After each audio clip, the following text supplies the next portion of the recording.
Bienvenue à nouveau dans l'émission. Nous sommes de retour avec Stanislav Krapivnik, ancien officier de l'armée américaine, né dans le Donbass et désormais de retour en Russie. Merci comme toujours d'être avec nous. Commençons par la situation sur les lignes de front en ce moment, puisque vous suivez cela de près. Il semble que les Russes progressent un peu sur l'ensemble du front, mais surtout dans le sud, le long de la ligne de Zaporizhia, où les choses avancent le plus rapidement. C'est assez crucial si la principale ville passe, je suppose, sous contrôle des drones, puisque la majeure partie de la ville se trouve sur la rive est du Dniepr. Il semble donc que tout cela pourrait avoir d'énormes conséquences assez rapidement. Quelle est votre lecture de la situation actuelle? Eh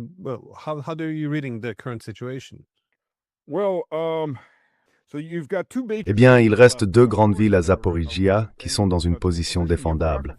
Il y a Orikhiv d'un côté et plus au nord, la ville de Zaporizhia.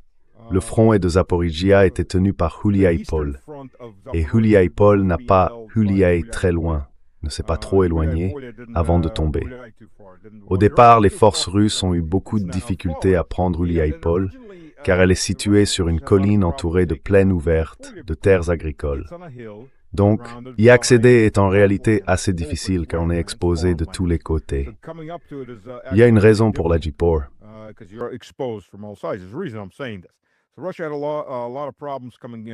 Ainsi, la Russie a rencontré de nombreuses difficultés pour y accéder, surtout depuis le sud et le sud-est pendant plusieurs années. Finalement, à mesure que les forces ennemies s'amenuisaient, la Russie a pu foncer depuis l'est, éliminer deux villages fortifiés servant de ligne défensive, puis traverser directement ces zones dégagées pour encercler la ville. Si je dis cela, c'est parce que ces derniers jours, les Ukrainiens ont commencé à lancer des contre-attaques suicidaires, et elles le sont vraiment, sur Huliaïpol. L'armée russe a désormais dépassé Huliaïpol et consolidé sa position. Huliaïpol formait une saillie, donc depuis le sud, ils ont redressé la ligne.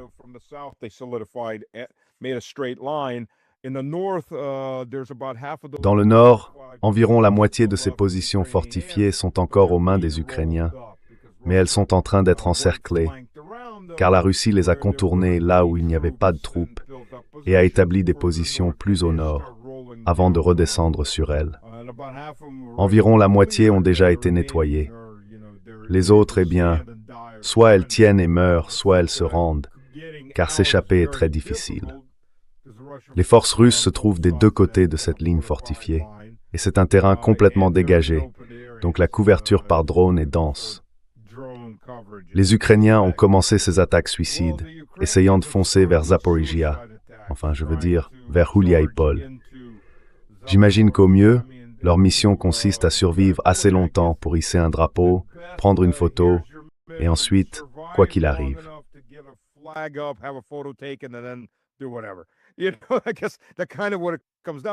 Je suppose que c'est un peu à cela que tout se résume. Ils n'arrivent jamais à faire quoi que ce soit. Ils ne survivent jamais jusque-là, parce qu'ils traversent les mêmes types de champs ouverts. Sauf que les arbres ne sont pas verts. C'est beaucoup plus dégagé maintenant, avec encore moins d'endroits où se cacher. Ils se font simplement exterminer en avançant. Une compagnie ici, une compagnie là. Donc les Ukrainiens font un coup de communication. Ils essaient de dire « Voyez, nous avons pris Zaporizhia, Huliaïpol ». Quant à Zaporizhia elle-même, l'armée russe s'est déployée le long de la côte du fleuve Dniepr. Au sud de la ville de Zaporizhia, il y avait autrefois un immense réservoir d'eau. Souvenez-vous, les Ukrainiens jusqu'à Enerhodar, là où se trouve la centrale nucléaire de Zaporizhia.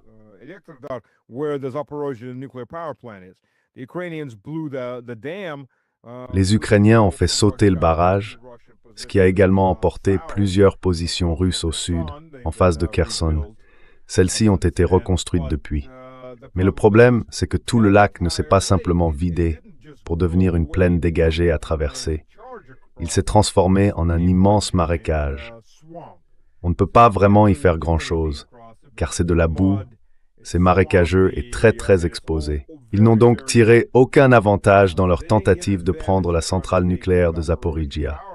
Ils se sont aussi infligés beaucoup de dégâts, ainsi qu'aux positions russes, notamment en face de Kherson. Mais encore une fois, cela remonte à 1 an et demi, et ces positions ont été reconstruites depuis.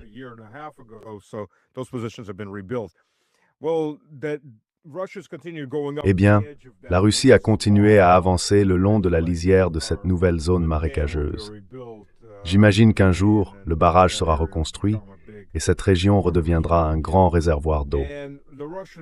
Les forces russes se trouvent maintenant à environ 15 km de la ville de Zaporijia, ce qui signifie qu'elles sont entrées dans l'agglomération de villages et de petites villes. En gros, on pourrait dire la banlieue. La zone suburbaine s'étend sur environ 15 km, et pour les Américains habitués au système impérial, cela représente environ 8 ou 9 milles au sud de la limite de la ville de Zaporijia.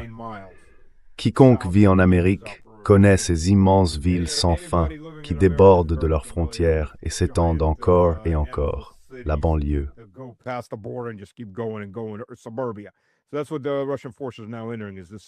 Les forces russes pénètrent désormais dans cette zone suburbaine. Cette zone s'étend principalement le long du bord de la rivière. Elles ne s'enfoncent pas très loin dans la campagne. Elles ont atteint le point où elles frappent les banlieues et s'étendent également vers l'est, car elles dominent désormais Orikhiv depuis le nord.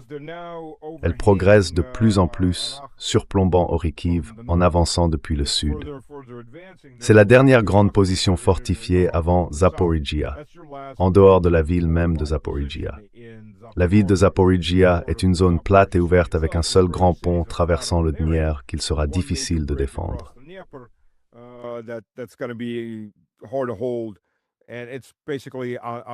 Et c'est essentiellement comme regarder une feuille de papier à plat. Ce n'est donc pas un endroit qui pourront tenir. Je veux dire, il y a encore des routes évidentes venant du nord et du nord-est, mais c'est un terrain dégagé. Donc tout ce qui entre là-dedans pénètre dans la vallée de la mort des drones. Vous savez, on y va pour essayer de fortifier ou d'acheminer des ravitaillements, et on se retrouve dans la ligne de mire de chaque opérateur de drone travaillant dans cette zone, sans parler de l'aviation à voilure fixe et à voilure tournante. Vous savez, c'est un sacré endroit où se trouver si on veut mourir. Donc je suis sûr qu'ils tiendront bon, parce que c'est ce qu'ils font à chaque fois.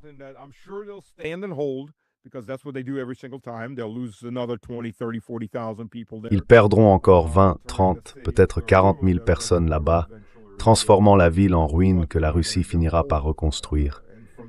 Mais ils ne pourront pas la tenir.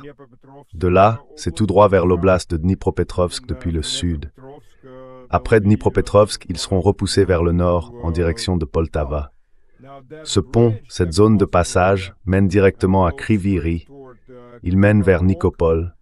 Puis c'est une manœuvre de contournement autour de Mykolaïv en direction d'Odessa. Donc tôt ou tard, la Russie franchira la frontière vers Kherson. Et une fois qu'il y aura une menace plus au nord, le passage vers Kherson sera beaucoup plus facile depuis le sud.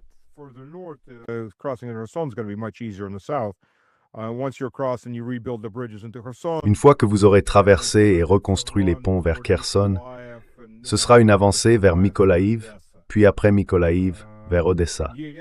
Il faut prendre Mykolaïv, car même si vous ne faites que longer la côte, Mykolaïv représente une menace de flanc. Il faut donc éliminer cette grande menace de flanc qui avait déjà connu un renforcement militaire auparavant. C'est pour cela que la Russie n'a pas pu se diriger vers Odessa plus tôt. Elle n'avait pas assez de troupes pour prendre Mykolaïv, et Mykolaïv constituait la grande menace. Donc, ce serait plus simple si nous avions une carte sous les yeux, évidemment, pour ceux qui ne connaissent pas les lieux, mais ils peuvent se renseigner. Voilà donc la situation dans le sud. Le sud est en train de s'effondrer.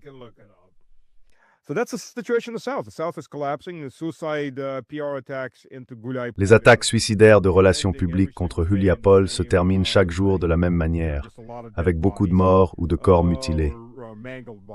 Mais ils continuent. Cela n'a aucun sens militaire. C'est purement de la communication. Tout général qui ferait cela, s'il avait le moindre honneur, et Syrski n'en a pas, donc inutile de s'en inquiéter, arrêterait immédiatement. Syrski d'ailleurs a payé pour que son père soit hospitalisé. Sa famille vit en Russie. Apparemment, il a transféré de l'argent à son père pour qu'il puisse aller dans un hôpital privé en Russie plutôt que dans un hôpital public. Vous pouvez interpréter cela comme vous le souhaitez, mais cela en dit long sur la situation en Ukraine.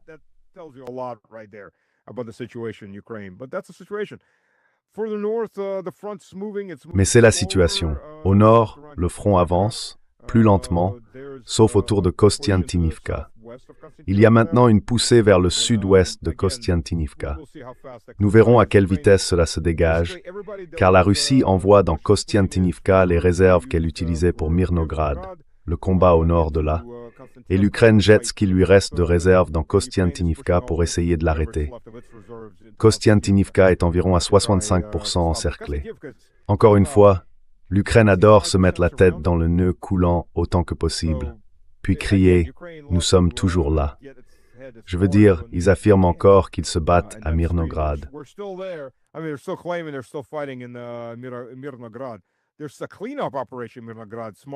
Il y a une opération de nettoyage à Mirnograd, de petits groupes de 2 ou 3 personnes, des irréductibles qui ne se sont pas encore rendus ou n'ont pas encore été tués.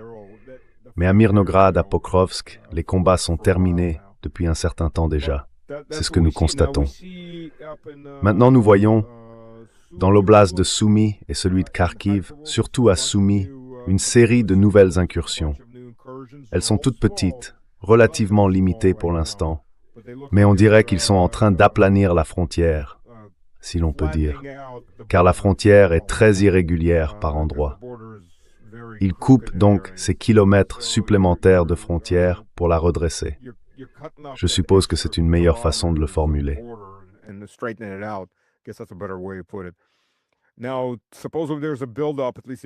Supposons maintenant qu'il y ait un renforcement, du moins les Ukrainiens craignent qu'il y en ait un, au nord de Tchernihiv, du côté russe, dans la région de Bryansk. C'est très possible, tout à fait possible. Je pense qu'à ce stade, une fois que tout commence à s'effondrer, et il y a des zones où cela commence à s'effondrer, les unités russes de reconnaissance et de sabotage progressent. Cela ne veut pas dire que ces zones ne seront pas refermées, mais il y a plusieurs endroits où cela se produit en ce moment. Il pourrait donc s'agir d'une manœuvre destinée à détourner l'attention de lieux comme Kostiantynivka ou Kupiansk. Ou bien ça pourrait être, enfin je pense que Kupiansk lui-même, si vous regardez Kupiansk. Je saute d'un sujet à l'autre, je sais que je saute.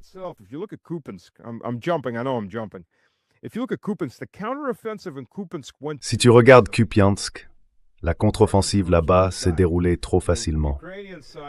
Les troupes russes se sont repliées et le camp ukrainien craint maintenant d'avoir été attiré dans un nouveau piège. La raison pour laquelle je dis cela, c'est que pendant que les Ukrainiens reprenaient environ la moitié de Kupiansk, en particulier la partie ouest de la rivière Oskil, l'armée russe a percé au nord, a continué d'avancer et a coupé les principales voies d'approvisionnement vers Kupiansk. Ainsi, les zones reprises par les Ukrainiens sont désormais isolées de tout ravitaillement.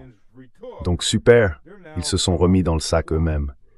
Et maintenant, ils ne peuvent plus recevoir de ravitaillement normal. Munitions, provisions, tout commence à manquer.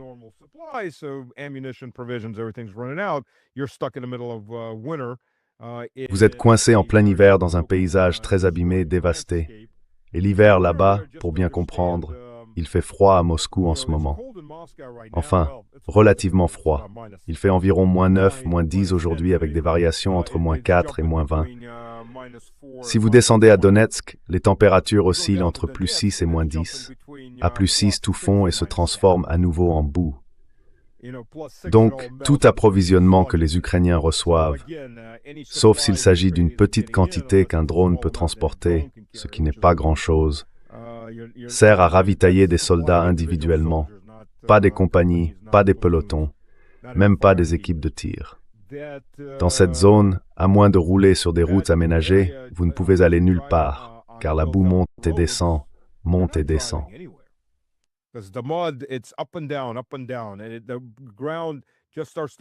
Et le sol commence juste à geler, puis il se remet à fondre. geler, fondre à nouveau. C'est donc un mélange constant. Et même lorsqu'il gèle, il ne gèle pas assez profondément pour que le passage de véhicules lourds ne le détruise pas à nouveau. Quand il est remué puis regèle, il devient impraticable pour d'autres raisons, à moins d'utiliser des véhicules à chenilles. Les véhicules à roues ne peuvent pas traverser de la boue déchirée, pleine de trous, de vagues, de bosses, peu importe, parce que tout est gelé à bloc après avoir été brassé. Voilà la situation. Ces types se sont en gros remis la tête dans un piège.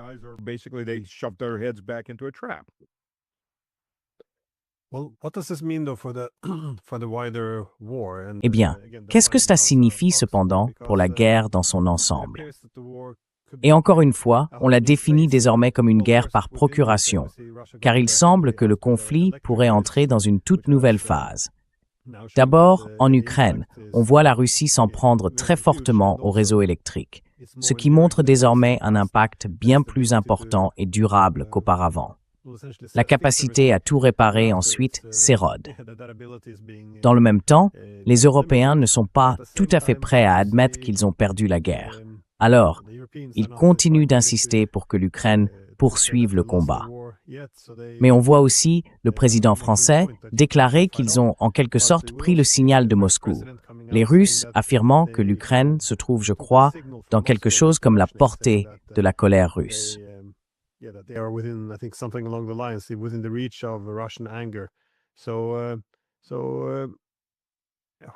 Alors, comment voyez-vous l'évolution de cette guerre maintenant? Parce qu'il semble bien que nous atteignons un point de rupture. Si l'on regarde la situation militaire, la stabilité politique, l'économie, les infrastructures électriques, tout semble se rapprocher d'une guerre plus directe entre les Européens et la Russie, au moment même où les Européens commencent à douter sérieusement que les Américains viendraient à leur secours. Surtout maintenant que les Européens envoient des troupes au Groenland pour le protéger des États-Unis. Donc, beaucoup de calculs doivent être, réévalués. Comment évaluez-vous ce qui va se passer ensuite ou la prochaine étape de cette guerre?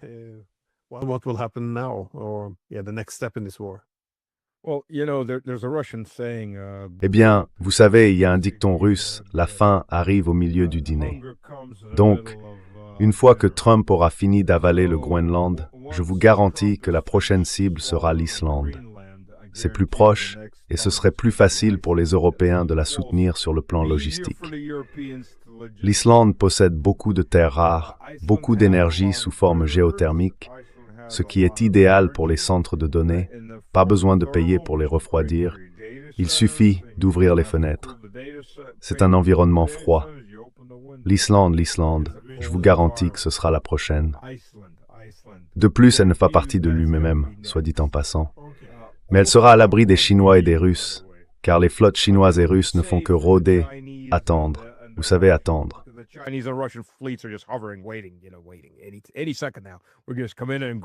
D'une minute à l'autre, nous allons débarquer et prendre le Groenland, ou l'Islande, ou le Canada, je suppose.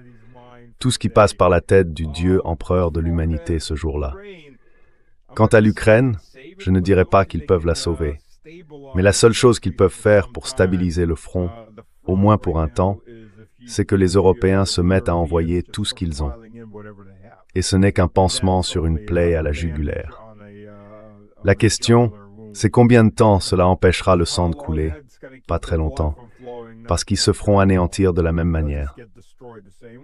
Parce que, encore une fois, ce que la plupart des gens, vous savez, il y a un dicton, les amateurs débattent de tactique ou de stratégie, les professionnels débattent de logistique.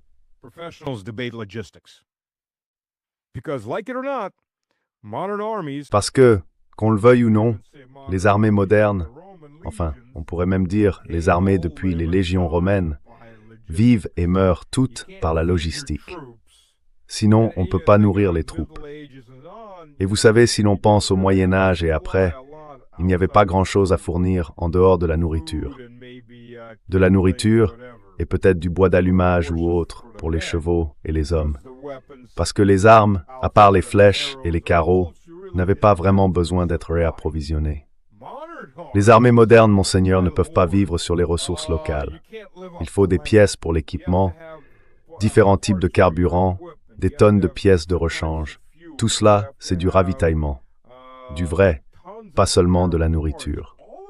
Maintenant, il faut des balles de différents calibres, des obus. Et encore une fois, le mal d'autres d'équipements mécanisés, et tout ça tombe en panne.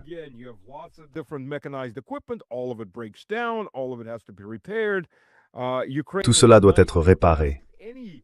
L'Ukraine est un cauchemar au-delà de tout cauchemar d'officiers logistiques, car elle dispose d'une multitude d'équipements provenant de différents pays, avec des plateformes différentes, et chacun s'est dit « Tiens, prends quelques chars.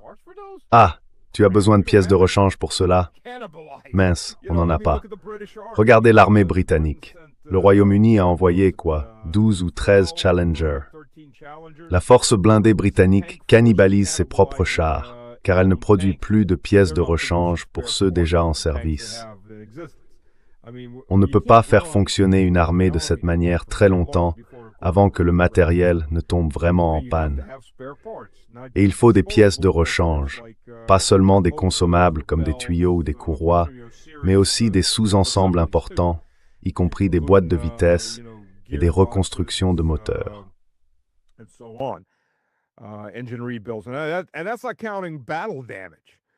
Et c'est un peu comme compter les dégâts de combat. Les dégâts de combat relèvent d'une toute autre réalité. C'est pas simplement de l'usure normale. Donc, vous savez, l'armée ukrainienne se résume essentiellement à de l'infanterie en ce moment. Heureusement, pour l'infanterie, on n'a pas besoin d'autant de pièces de rechange. On a simplement de nouveaux fantassins. Ils ont encore au moins une jambe sur laquelle ils peuvent sauter. Et je parle littéralement.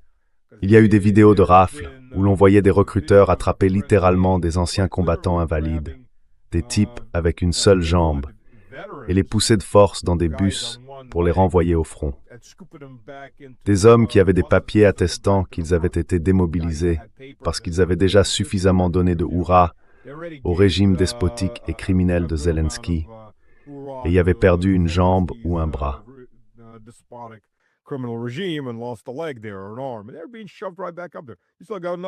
Et ils sont repoussés là-bas. Il te reste encore un bras, tu as une tête que tu peux encore perdre. Voilà ce à quoi nous assistons en ce moment en Ukraine.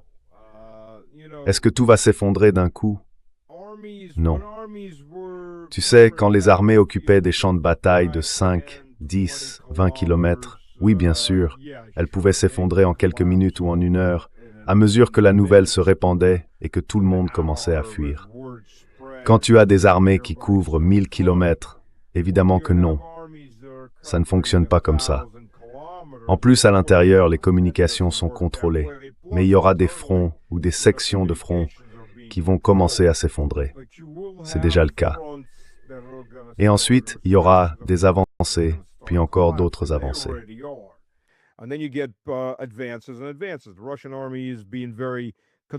L'armée russe se montre très prudente dans les zones où elle progresse, car l'Ukraine dispose encore de certaines réserves, et elle ne veut pas s'aventurer trop loin, offrir à l'Ukraine une victoire médiatique et perdre ses propres troupes. Mais l'usure continue, jour après jour.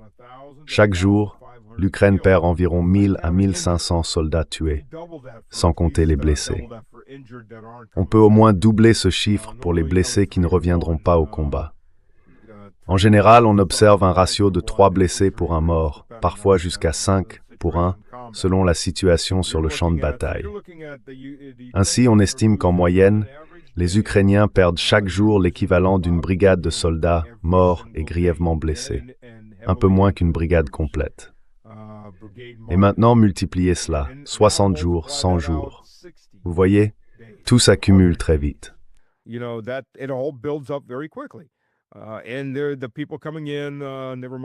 les gens qui arrivent, sans parler des taux de désertion, les gens qui arrivent sont de moindre qualité, mal préparés, souvent juste ce qu'ils peuvent ramasser dans la rue. La situation ne fait qu'empirer. Et maintenant, ils ont des vétérans qui désertent parce que ces vétérans ont compris que la seule façon de quitter le champ de bataille, c'est soit en cadavre, soit en infirme, à moins de prendre les choses en main eux-mêmes. C'est la seule issue. Ou bien sûr, ils pourraient se rendre. Ce serait la chose intelligente à faire. Beaucoup d'entre eux ne semblent pas avoir ce soutien mental, cet instinct de survie. Voilà la situation. Elle va continuer à se dégrader. Et maintenant, ils sont dans la zone à l'extérieur de Krasny Lyman, qu'ils avaient en quelque sorte renforcée à Izium.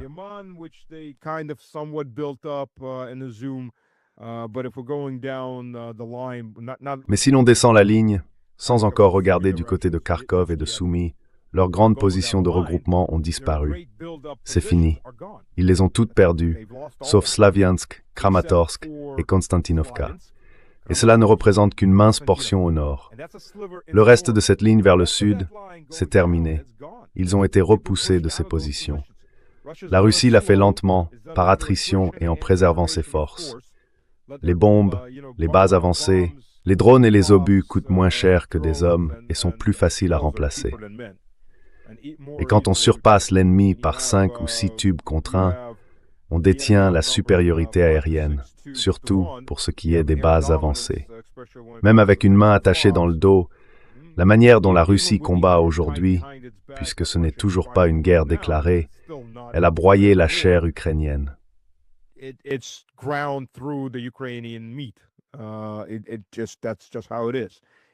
C'est simplement comme ça.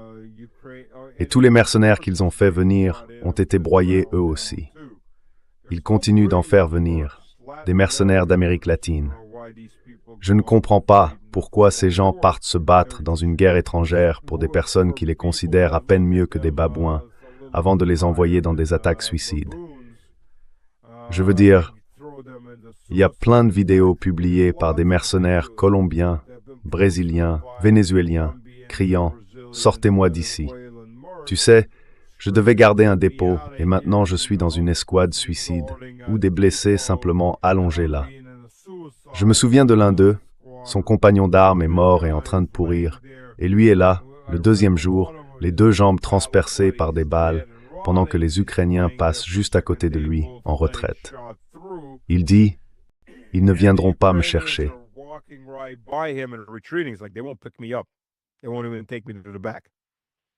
Ils ne veulent même pas m'emmener à l'arrière. Tu sais quoi? J'en ai fini. Je suis en train de me vider de mon sang. Je suis ici depuis 2 jours, sans nourriture. Et tu vois, les gars ukrainiens sont justes, eh bien, ce ne sont pas de vraies personnes. Pourquoi j'irais le ramasser? C'est cet état d'esprit. Alors je ne sais pas pourquoi ces mercenaires y vont. J'imagine qu'ils ont vraiment un désir de mort. Les mercenaires sont les premiers à se faire tuer, parce qu'un mercenaire mort, on ne le paie pas. C'est la réalité. Alors tu veux être mercenaire? Eh bien amuse-toi avec le temps qu'il te reste. Mais ça va faire que s'accélérer. Et ce à quoi nous faisons face, concrètement, sans position défensive, c'est une poussée de plus en plus forte chaque jour.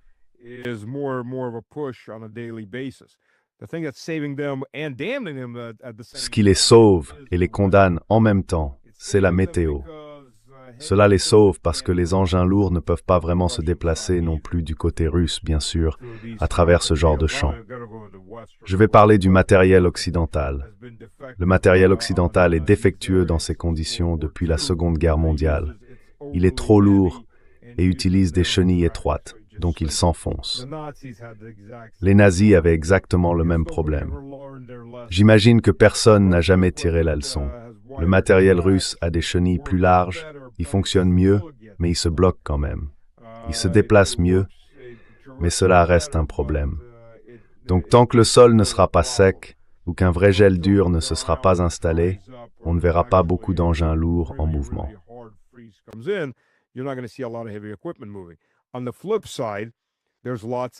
À l'inverse, il y a énormément de brouillard. J'y étais il y a seulement 3 semaines, et je peux vous dire qu'il y a du brouillard presque tous les jours.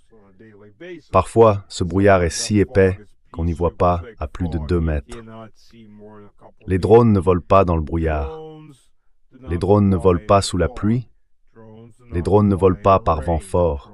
Ils ne le font tout simplement pas. Vous savez, l'armée russe utilise désormais des lasers fabriqués en Chine. Il n'y en a pas encore beaucoup. Ils les testent sur le terrain comme système d'armes anti-drones. Et quelqu'un a dit, eh bien les lasers ne tirent pas sous la pluie. il se dévient sur les gouttes d'eau. Tout à fait vrai, tout à fait vrai. Mais les drones ne volent pas non plus sous la pluie.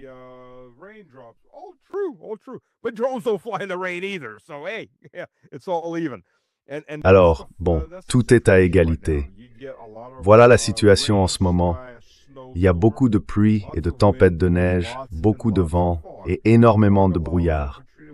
Le brouillard permet à l'infanterie de se déplacer sans avoir à se soucier des drones. La Russie en a fait un grand avantage pour avancer et engager les Ukrainiens dans des combats rapprochés. Et beaucoup de ces Ukrainiens fuient le combat rapproché parce qu'ils ne sont pas formés. Ce sont des types sortis de la rue, on les a jetés là-dedans. Tiens ta position et bats-toi. Quand des vétérans les affrontent, ils craquent, se rendent ou meurent sur place. Voilà ce qui arrive quand on envoie des gens complètement non préparés.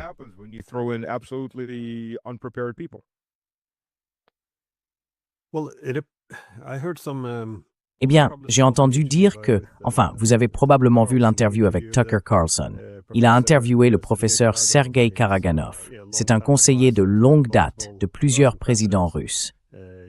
Il a d'ailleurs été mon patron à l'époque où je travaillais à Moscou, juste un petit poste là-bas. Il dirigeait mon département à l'université. Bref, il disait à Tucker Carlson que si la guerre continue sur la même trajectoire, elle pourrait se terminer par l'utilisation d'armes nucléaires par la Russie contre l'Allemagne et le Royaume-Uni. Pensez-vous qu'on puisse en arriver là, ou bien croyez-vous que l'escalade entre les Européens et les Russes deviendrait incontrôlable avant qu'il n'y ait un effondrement du front ukrainien?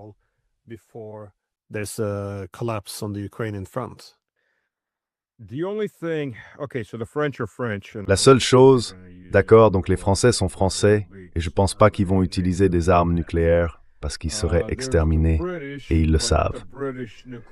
Ensuite, il y a les Britanniques, mais les armes nucléaires britanniques ne sont pas vraiment britanniques, c'est ce que les gens ne réalisent pas.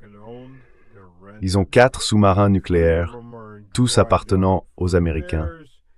Loués, en gros, 3 d'entre eux sont en cale sèche pour réparation. Et ces missiles nucléaires Trident à bord, d'ailleurs, appartiennent aussi aux Américains. Donc en théorie du moins, les États-Unis ont un droit de veto là-dessus. Je le formulerai probablement un peu différemment.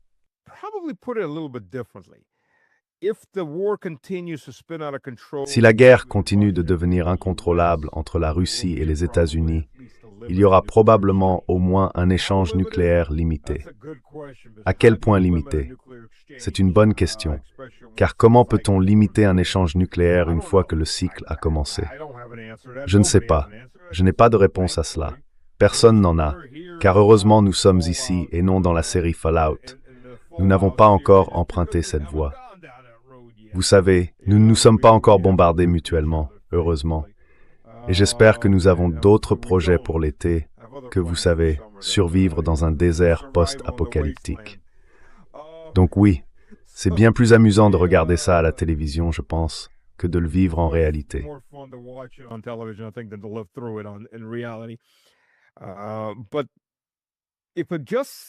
Mais si cela reste uniquement entre les Européens, je ne pense pas que cela deviendra nucléaire. La Russie n'a aucune raison de recourir au nucléaire. La Russie n'a pas de doctrine de première frappe. Les États-Unis, en revanche, en ont une. Et c'est pourquoi, lorsqu'un camp a une politique de première frappe et qu'il est psychotique, la logique pousse l'autre camp vers une première frappe également. Parce qu'on veut de la prévisibilité en politique, en géopolitique. On veut savoir que l'autre camp ne va pas lancer une attaque surprise, qui ne va pas essayer de vous assassiner pendant des négociations en, disons, faisant exploser le bâtiment où vous dormez ou en envoyant des drones, ce genre de choses. Vous savez, le protocole Trump standard de nos jours.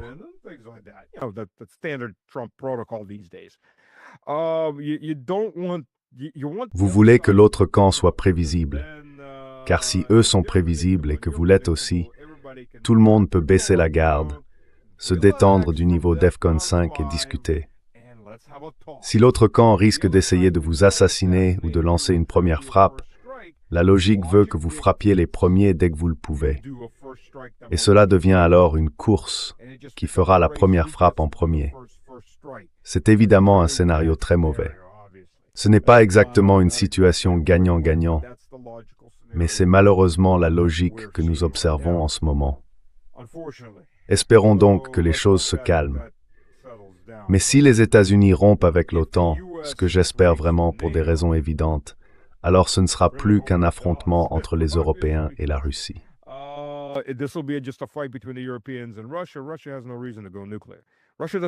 La Russie n'a aucune raison de recourir au nucléaire. La Russie n'a pas besoin de recourir au nucléaire.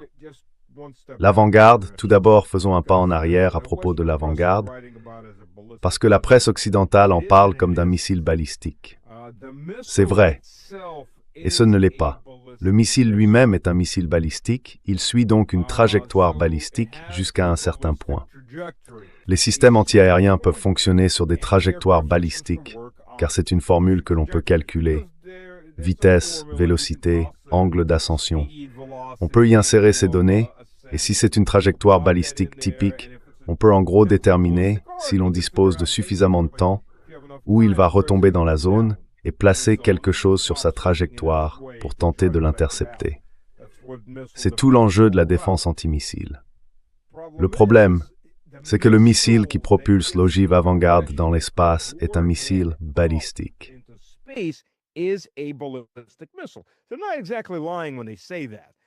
Ils ne mentent pas vraiment quand ils disent cela. Ils ne racontent simplement pas l'autre moitié de l'histoire. C'est l'avant-garde, le véritable avant-garde, qui est installé au sommet de l'ogive. C'est un bloc hypersonique qui lance jusqu'à, je crois, 36 planeurs hypersoniques. La raison pour laquelle on en lancerait normalement une trentaine, c'est qu'ils ne seraient pas tous capables de transporter une charge nucléaire. Certains le seraient, les autres sont des leurs. Cependant, lorsqu'on vole à Mach 13, et si chacun pèse environ une tonne, les gigajoules d'énergie cinétique libérés à l'impact provoquent quelque chose comme un séisme de magnitude 4,6 dans la zone, à quelques kilomètres à la ronde. Et dans un environnement urbain, cette onde qui se propage fait également éclater toutes les canalisations d'eau, de gaz et tout le reste. En somme, toute l'infrastructure souterraine de la zone est littéralement soufflée.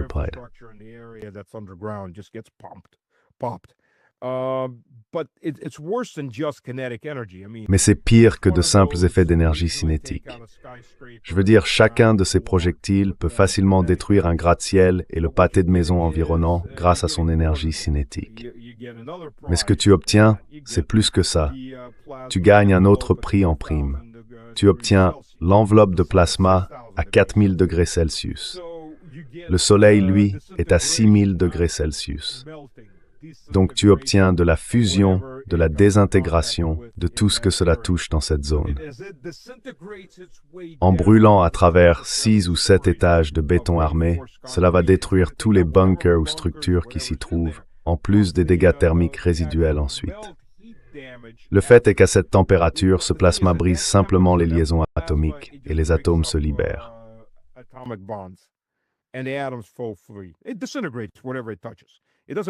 Ça désintègre tout ce que ça touche, ça le fait pas fondre. Plus loin, ça le fait fondre. En plus du déversement d'énergie cinétique et de tout ce qui se trouve dans la zone. Même si tu es assez profondément enfoui pour survivre et que ça ne t'atteint pas, tu ne sortiras pas, parce que entre le tremblement de terre, les dégâts causés par la chaleur et tout ce qui est au-dessus de toi détruit, tu restes coincé dans le trou où tu te trouves, très probablement. Donc, tu as un système d'armes capable de détruire n'importe quel bunker, n'importe quel quartier général, n'importe quelle installation de stockage de gaz, n'importe où dans le monde. Eh bien, dans ce cas, je suppose que si tu le mets dans un missile intercontinental, tu pourrais le faire n'importe où sur la planète.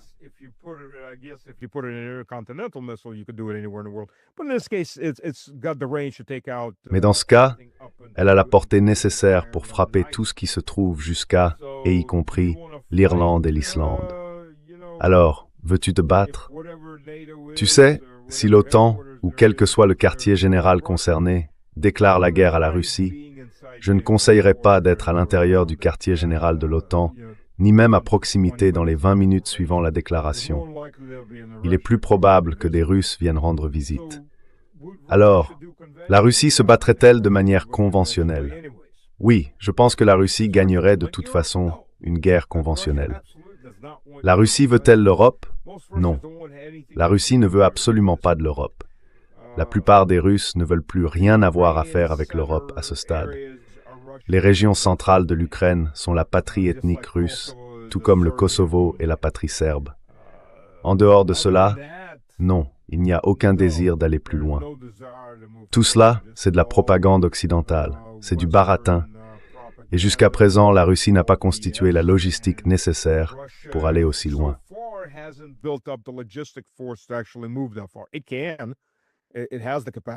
Elle le peut. Elle en a la capacité. Mais en a-t-elle la volonté? Non. Et la Russie n'est pas dans une économie de guerre. Quiconque est allé en Russie, eh bien vous savez, j'ai une interview à paraître avec Cameron McGregor que j'ai emmené dans le Donbass, et il m'a dit alors, comment trouves-tu notre économie de guerre? Et lui, où ça? Exactement. 5 à 7% du PIB sont consacrés à toute cette opération et à la montée en puissance militaire. Ce n'est pas une économie de guerre. Une économie de guerre, c'est 30 à 40%. La Russie peut-elle le faire? Oui. La Russie veut-elle le faire? Non. Absolument pas. Et pour l'instant, ce n'est pas une économie de guerre. Elle pourrait commencer à s'orienter vers une économie de guerre et une déclaration de guerre. Un certain nombre de personnes à la Douma le réclament, plusieurs personnes bien placées et influentes à la Douma. Mais jusqu'à présent, on n'en est pas là. Espérons que nous n'aurons pas à y arriver. Et tout cela, littéralement, est entre les mains des Européens.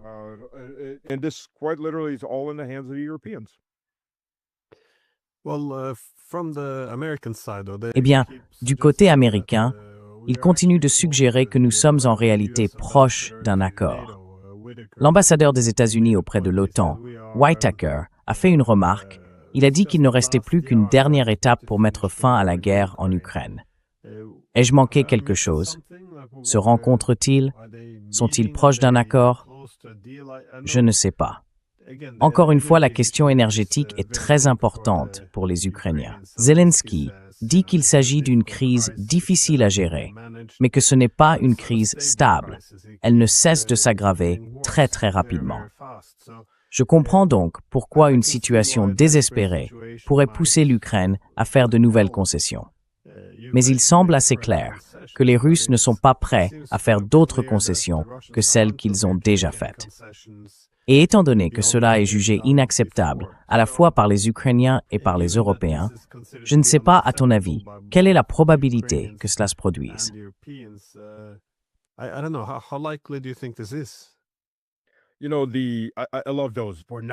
Vous savez, j'adore ces phrases du genre « on est à 90%, on est à 95%. » Laissez-moi vous donner une analogie. Je suis à 100 km du mont Everest. J'ai déjà parcouru 90 km. Vous voyez, j'ai fait 90% du chemin. Il se trouve simplement que les 10 derniers kilomètres sont comme ça. Vous savez, la partie la plus difficile, c'est en fait de grimper ces 10 derniers kilomètres. Oh mince, ce truc a vraiment levé ma main quand j'ai levé la mienne. Il l'a reconnu. Désolé, je ne savais pas qu'il faisait ça. Une nouvelle fonctionnalité, j'imagine. Donc oui, gravir ces 10 derniers kilomètres, c'est ça le mont Everest. Les 9 premiers, vous ne faites que marcher vers lui. Et c'est exactement ce à quoi nous faisons face.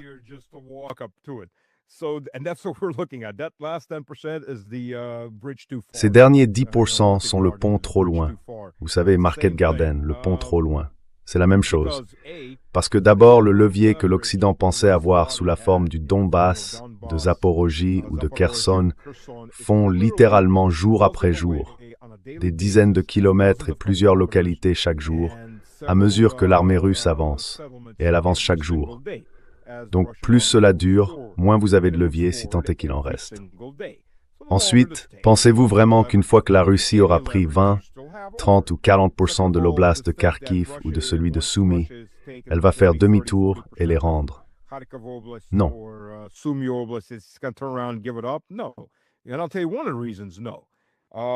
Et je vais vous dire une des raisons. Non. Lorsque l'armée russe a été repoussée, c'était en 2022. hors de Kharkiv. Mais d'ailleurs, cela a aussi coûté à l'armée ukrainienne son point blindé lorsqu'elle a quitté les zones résidentielles de Kharkiv pour combattre dans l'est de la province de Kharkiv et s'est retrouvée sous le parapluie de l'artillerie et de l'aviation russe. Beaucoup de civils là-bas ont été assassinés par le SBU. Des vidéos sont apparues les montrant en train de jeter des corps dans des fosses, les mains liées derrière le dos.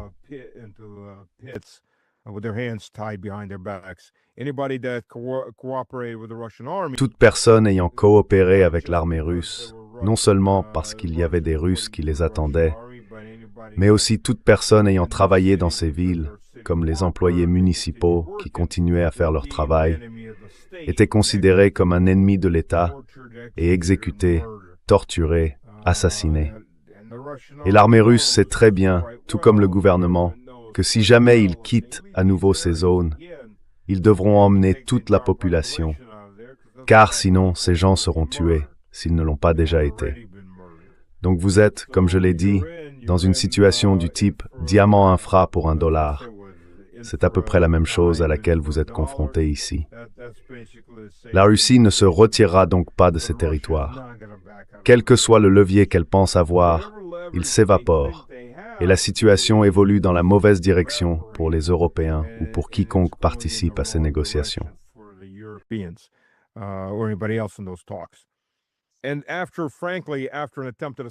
Et ensuite, franchement, après une tentative d'assassinat contre Vladimir Vladimirovitch, avec 91 drones, je ne pense pas qu'il reste vraiment de place pour discuter.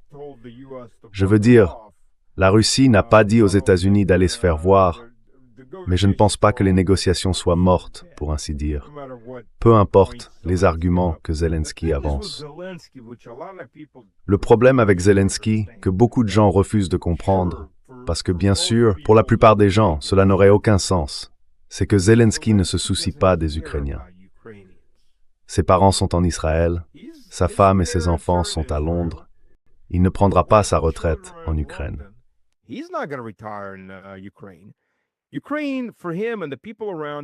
Pour lui et pour les gens qui l'entourent, l'Ukraine n'est rien d'autre qu'une mangeoire. Plus la guerre dure, plus il gagne d'argent et plus ses soutiens en gagnent aussi.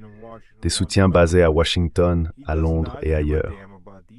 Il se moque complètement de ces gens. En gros, c'est un employé chargé de diriger une entreprise en liquidation vendue morceau par morceau. C'est ainsi qu'il faut voir les choses. Alors, pourquoi Zelensky ne vient-il pas à la table des négociations? Parce que ce n'est pas sa mission. Sa mission, c'est de liquider, tirer le plus d'argent possible de cette guerre. Et si cela signifie qu'il ne reste plus personne, eh bien, tant pis, il ne reste plus personne.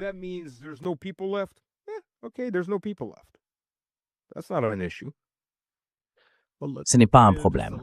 Juste une dernière question à propos de quelque chose que Sergueï Lavrov a dit, car nous entendons de la part des dirigeants européens que l'objectif devrait être de maintenir l'Ukraine dans le combat, ce qui, si c'est simplement pour leur faire perdre plus lentement, semble à la limite du mal. La limite ici est plutôt malveillante. Mais les Russes disent aussi que si l'objectif est simplement d'essayer d'épuiser la Russie le plus longtemps possible, alors plus l'OTAN prolonge cette guerre, plus les exigences envers la Russie seront grandes. Et cela a du sens pour plusieurs raisons. D'une part, à mesure qu'ils avancent, davantage de territoires passent sous leur contrôle. Mais aussi, je suppose qu'à un niveau plus stratégique, cela impose un coût.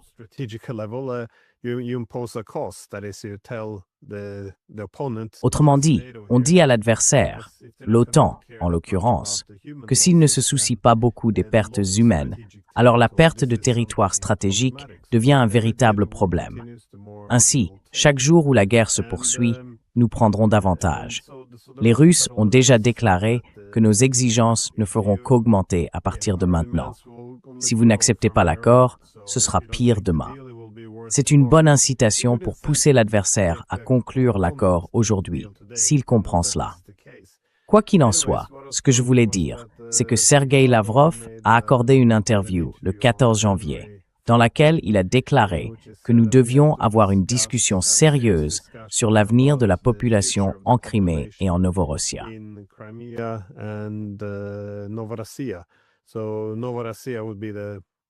Donc, la Novorossia inclurait également une région beaucoup plus vaste. Cela comprendrait Kharkiv, Dnipro, Mykolaïv et bien sûr Odessa. Tchernihiv aussi. Oui, donc maintenant, certains pourraient y voir un signe des exigences croissantes de la Russie. Encore une fois, il n'a pas été dit que cela devait faire partie de la Fédération de Russie. Cela pourrait simplement signifier le rétablissement de certains droits humains ou minoritaires pour les russophones. Avoir des droits religieux, l'accès à l'Église orthodoxe, des droits culturels et être autorisé à oui. Mais comment voyez-vous cela? Pensez-vous que la Russie se prépare, disons, à modifier l'accord sur la table?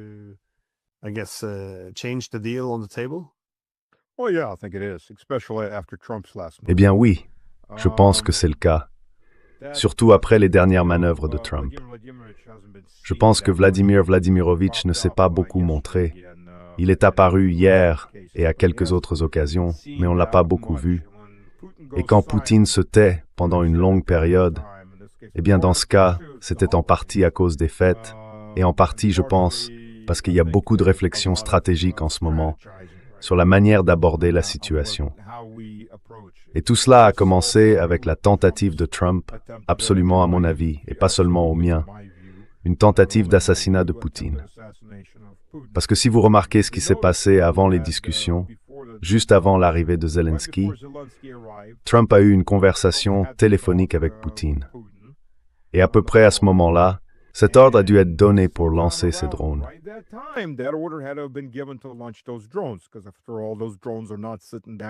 Parce qu'après tout, ces drones ne sont pas stationnés si près de Valdai. Valdai se trouve dans l'oblast de Novgorod, au nord-ouest de Moscou. Donc c'est un vol assez long, environ 1 heure et demie au minimum pour ces drones. Je pense qu'ils prévoyaient que si l'opération réussissait, ils organiseraient une petite conférence et une annonce entre Trump et Zelensky. Mission accomplie, la guerre est terminée, nous avons tué Poutine. Ah ah ah. Ce qui aurait probablement été suivi d'un passage au niveau DEFCON 5 du côté russe, si Medvedev reprenait les commandes ou quelqu'un du même genre. Mais ils ne réfléchissent pas aussi loin, comme on l'a vu au Venezuela. Tu sais, le plan de Trump là-bas, on attrape Maduro et ensuite, tout est à nous.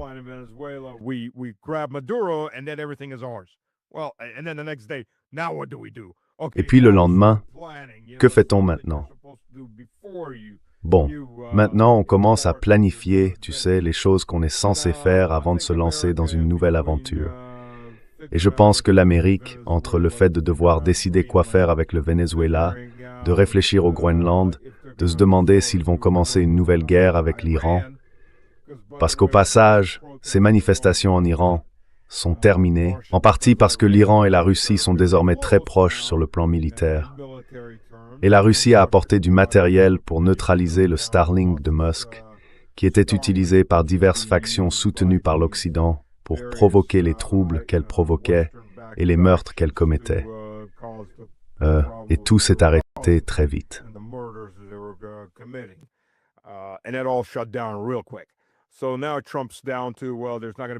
Alors maintenant, Trump en est réduit à dire qu'il n'y aura pas de révolution populaire en Iran. Que fait-on? Est-ce il y a au moins peut-être 2 groupes aéronavals en route vers le golfe Persique. Ils devraient entrer dans le golfe, ce qui serait suicidaire, mais ils s'y dirigent. Alors, que fait-on ensuite avec l'Iran? Eh bien, si Israël entre dans cette guerre avec l'Iran et passe au nucléaire, l'Iran détruira Israël en anéantissant la centrale nucléaire du Negev, au centre du pays. Ils la feront sauter et il y aura une fusion nucléaire. Cette zone ne serait plus habitable non plus. C'est la destruction mutuelle assurée, qu'Israël s'en rende compte ou non.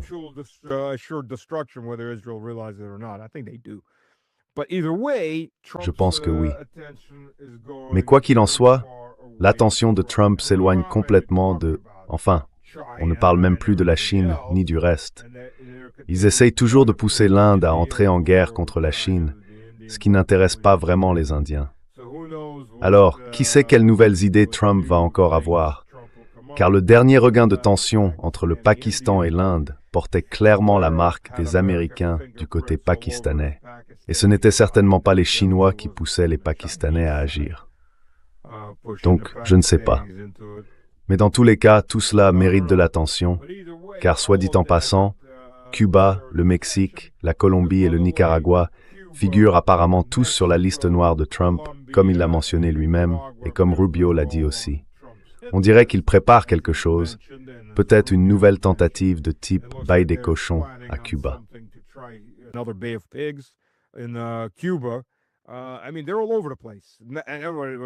Je veux dire, ils sont partout.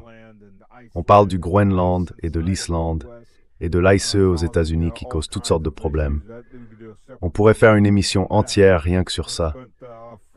J'ai passé 4 heures à regarder toutes ces vidéos sur ce que fait l'ICE et ils sont complètement hors de contrôle. Et je pense qu'ils le sont délibérément pour provoquer une situation de type insurrection et ensuite une déclaration de pouvoir d'urgence. Mais c'est un tout autre sujet. Tout cela détourne l'attention de Trump. Donc, quelles que soient les nouvelles exigences de la Russie, ils n'y prêteront pas beaucoup d'attention. Trump est occupé, il est occupé à construire son empire interne et externe. Je veux dire, au grand jour, on a retiré les gants de velours de la main de fer de cet empire.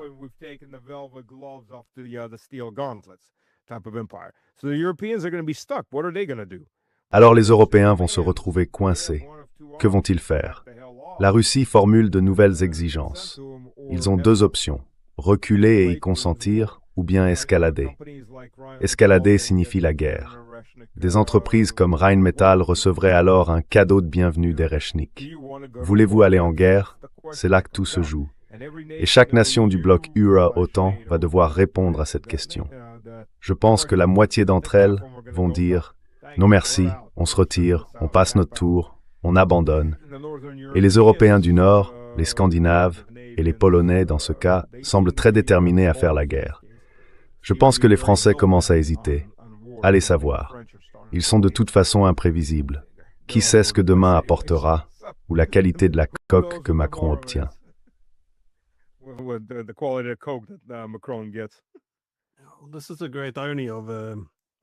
Eh bien, c'est là toute l'ironie de vouloir prolonger la guerre. Car tant qu'elle continue, les Européens resteront excessivement dépendants des États-Unis pour venir à la rescousse si les choses tournent vraiment mal. À mesure que cette énorme dépendance envers Washington s'accroît, les Américains le voient et en profitent, comme on l'a vu avec le Groenland. Si nous n'étions pas dans cette situation, enfin, ce n'est même plus une guerre par procuration, c'est plutôt une guerre directe avec les Russes. Si cela n'avait pas lieu, les Européens pourraient se permettre d'adopter une position plus ferme et de réellement défendre leurs propres intérêts. Mais c'est très difficile à faire aujourd'hui.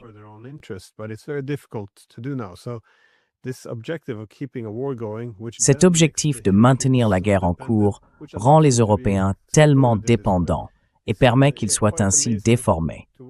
C'est assez incroyable à observer, surtout qu'ils reconnaissent de plus en plus qu'ils ne peuvent de toute façon pas gagner cette affaire. C'est stupéfiant que nous en soyons réellement là. Et bien sûr, cela ne concerne que les Européens. On pourrait penser qu'avec le temps, il serait dans l'intérêt de tous d'avoir une Ukraine stable et fonctionnelle, ainsi qu'une sorte de zone tampon entre la Russie et le reste de l'Europe. Mais si cela continue, elle pourrait même ne pas survivre en tant que nation. Absolument.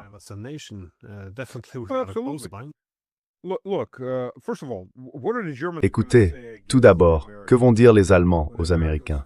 Quand les Américains diront « Ah oui, bouton d'arrêt sur le GNL, tous les tankers viennent de faire demi-tour, au revoir ». Voilà. Et maintenant, que font les Allemands? Ils n'ont plus de gaz venant de Russie. La Norvège ne produit pas assez de gaz pour alimenter toute l'Europe. Peu importe les efforts de la Norvège, elle n'y arrive tout simplement pas. Les États-Unis non plus ne peuvent pas vraiment approvisionner toute l'Europe en gaz. Mais il n'y a pas d'alternative. Et maintenant, et cela vaut pour une grande partie de l'Europe. Donc à ce stade, ils sont déjà coincés. Ils ont leurs molécules de liberté coincées dans la gorge.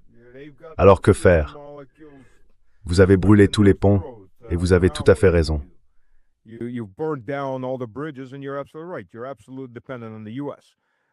Vous dépendez entièrement des États-Unis. Les fournisseurs européens ne peuvent tout simplement pas répondre à un tel niveau de demande. La Russie vient d'exploser. Une partie de la frappe russe visait les installations de stockage de gaz qui contenaient aussi du gaz européen. J'imagine qu'ils pensaient que, puisque votre gaz s'y trouvait également, ils n'oseraient pas frapper. Eh bien, ils ont frappé. Donc vous avez raison. Que faites-vous maintenant? Vous êtes fichu. Parce que même si vous vouliez faire la guerre, comment fabriqueriez-vous l'équipement? Je veux dire, vous pourriez peut-être revenir au charbon, mais cela prend aussi un peu de temps. Comment faites-vous? Eh bien, Merz a fini par admettre. Oh, faire sauter toutes nos centrales nucléaires était probablement une mauvaise idée. Les démolir. Vraiment?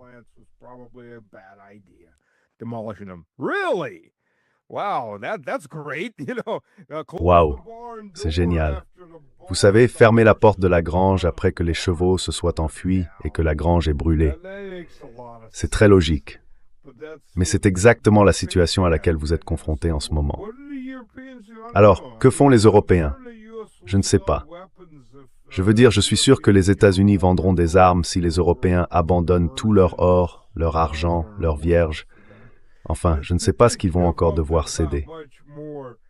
Il ne reste pas grand-chose après ça. Les joyaux de la couronne, peut-être que ça vous permettra d'obtenir quelques chars de plus. Mais c'est la réalité à laquelle nous faisons face. Oui, l'Europe est complètement fichue.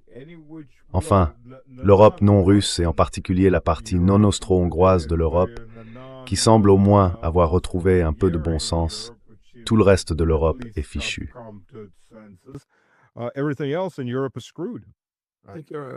Vous sous-estimez peut-être nos armées. J'ai entendu dire que les Britanniques avaient réussi à envoyer un homme au Groenland, et les Norvégiens, nous avons réuni une équipe de 2 soldats.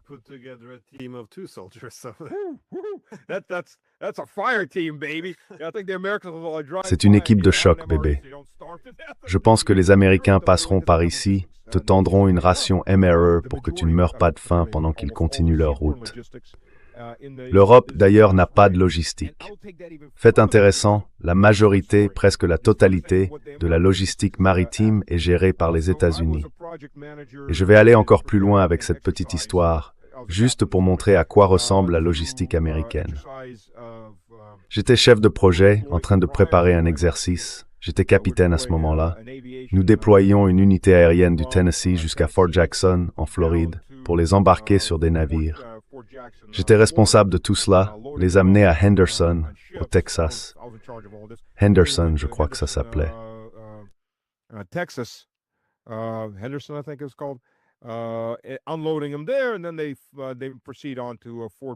On les décharge là-bas, puis ils se dirigent vers Fort Polk, en Louisiane, pour un entraînement avant l'Irak. J'arrive donc à Fort Jackson, en Floride, parce que je fais une reconnaissance avec un groupe de personnes issues de différentes unités, des représentants censés soutenir toute cette opération. Je marche sur le quai, la partie militaire du port de Fort Jackson, et soit dit en passant, nous sommes en 2002. Je marche sur le quai avec un major qui en est responsable, et il charge du matériel lourd du corps des marines des États-Unis sur un navire de transport, des chars, en l'occurrence des M1. Et le plus intéressant, c'est que le pavillon que ce navire arborait était un drapeau russe.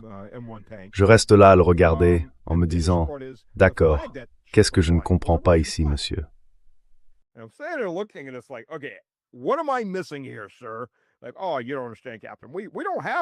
Écoutez, capitaine, vous ne comprenez pas.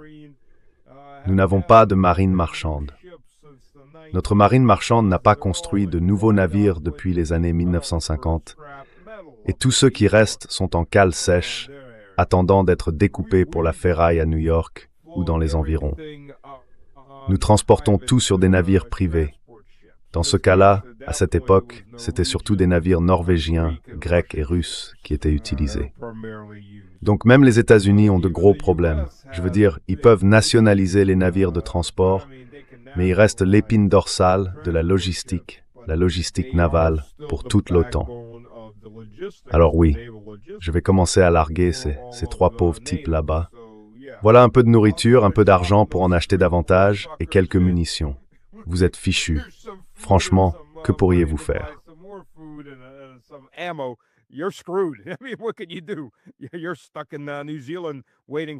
Tu es coincé en Nouvelle-Zélande en attendant qu'elle soit libérée par les Yankees ou opprimée par le Mordor venant de Russie et de Chine. Et tu sais, les éclairs et les nuages d'orage, exactement comme dans ce mème qui est sorti de la Maison-Blanche. Donc oui, voilà la situation. Mais une petite parenthèse, désolé d'interrompre, une petite parenthèse. Il y a eu un développement intéressant l'autre jour. Devine qui vient juste de réenregistrer ses logos en Russie. Qui?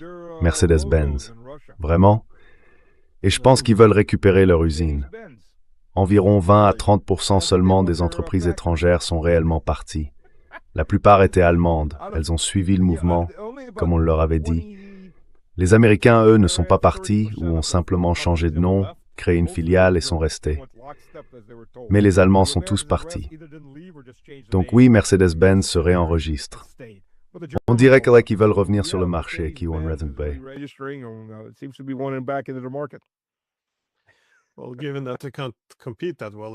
Eh bien, étant donné qu'ils ne peuvent plus vraiment rivaliser, il semble insensé de se couper d'un marché aussi vaste. Eh bien, s'ils construisent en Russie, ils bénéficient de l'énergie bon marché. Ah oui, c'est un bon point. Et du métal bon marché aussi. Oui, parce que beaucoup d'entreprises allemandes ont en fait suivi l'énergie russe. Quand l'énergie est partie vers la Chine, beaucoup d'entreprises allemandes ont tout emballé, sont parties en Chine et ont construit là-bas à la place. Donc c'est cette idée que les politiciens peuvent tout contrôler, mais certaines choses échappent à leur contrôle. Et en fait, c'était le point que je voulais aborder avec ça. L'envoi d'un ou deux soldats ici et là.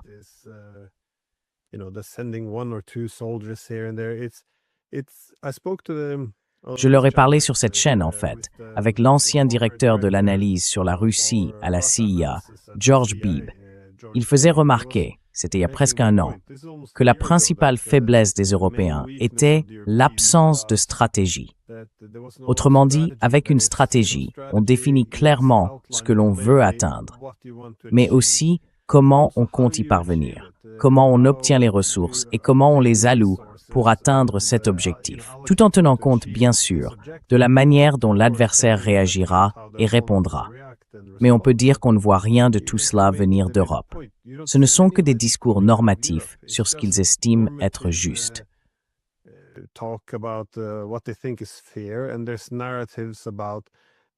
Et il y a ces récits selon lesquels nous serions la force de la lumière et eux la force des ténèbres. Et si nous ne faisons rien, ils marcheront sur Berlin. Ils se sont donc un peu enfermés dans ces récits et ils n'ont absolument aucune stratégie. Alors si vous ne pouvez pas gagner, qu'est-ce que vous faites, bon sang? Je pense que c'était là son idée principale. Mais j'essaie aussi d'en tirer des réponses. Qu'espérons-nous exactement accomplir ici? En général, on trouve toujours un moyen de le justifier. On gonfle les chiffres des pertes russes. On invente une nouvelle maladie au président Poutine. Et vous savez, si on attend un peu, tout s'effondrera.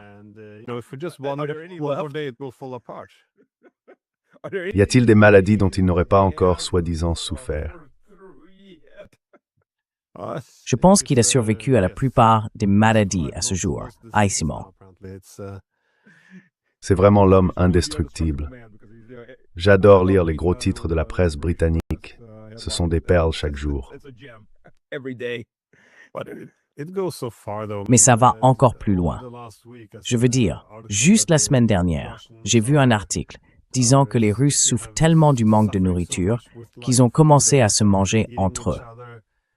Mais en même temps, apparemment, nous sommes prêts à marcher sur la Pologne. Eh bien, nous n'avons plus personne à manger. J'imagine qu'il va falloir manger les Polonais maintenant. Allez.